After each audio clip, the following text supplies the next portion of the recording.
Hey guys, welcome back to my channel. তোমরা সবাই কেমন আছো? আমিও খুব ভালো আছি। এখানে আমাদের বাড়িতে আজকে ছোট্ট নারায়ণ পুজো আছে। দেখো, ওখানে আমি ঢং করছিলাম, আমার পড়াটাকে প্লিজ ইগনোর করবে। যাই হোক, আমাদের এখানে সব পুজো জোগাড়যন্ত্র চলছে। বোন এখানে আলপনা দিচ্ছিল, যেটাতে যজ্ঞ হবে। নারায়ণ পুজো হলে তো যজ্ঞ হয়। তারপরে পুরোহিত মশাই যে এসেছিলো, ওটা ক্লিপটা নেওয়া হয়নি, তার জন্য সরি চাইছি। এখানে পুরোহিত মশাই এসে সব জোগাড়যন্ত্র শুরু করে দিয়েছে। এখানে মাও দাঁড়িয়ে রয়েছে, বাবাও বসে রয়েছে। যজ্ঞ হবে। এখানে আমিও স্নান টান করে বসেছিলাম রেডি হয়ে। এখানে আর একজন ঢঙ্গুনি মাসি, কাজ বাস্ত নেই, শুধু ফোন দেখে। যাই হোক, বেশি কথা বলবো না। এখানে দেখো পুজো অলমোস্ট শুরু হয়ে গেছে।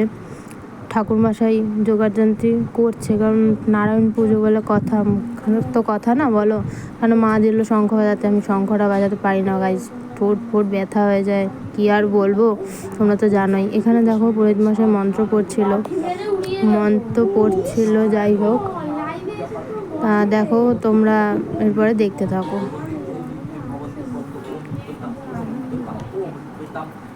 দেখো, এখানে সবাই ছিল, বাবা ছিল, মা ছিল, বোনরা ছিল, কাকা ওদিকে ছিল। আজকে আমিও এখানে বসেছিলাম, যেহেতু ভিডিও করছিলাম, না হয়নি। তারপর এখানে যজ্ঞ হচ্ছিল।